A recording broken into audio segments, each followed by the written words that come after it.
Hello guys, welcome back to the channel. In today's video, I'm going to show you how you can join OpenAI Discord server to get code for accessing Sora 2. Okay, let's get into it guys. First of all, you can open up your Discord application and then you're going to go to the Discover menu and search for OpenAI Discord server. Wait, okay, you can choose this one guys and then you can join the server. Okay, and as you can see, we will get the Sora 2 codes channel and we can get the code from here.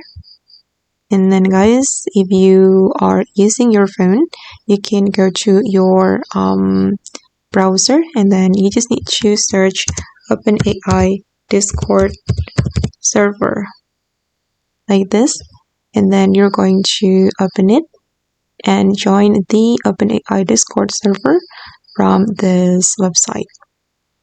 Okay. From your computer, you can also use this method.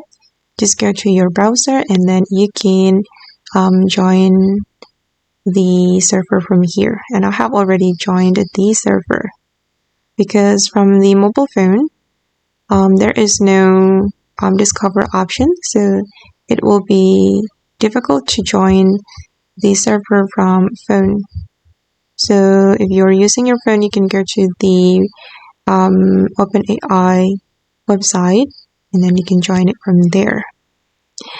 Okay guys, and that's how we can join OpenAI Discord server to get the Sora 2 codes. I hope this video will be useful for you. Thank you so much for watching and bye.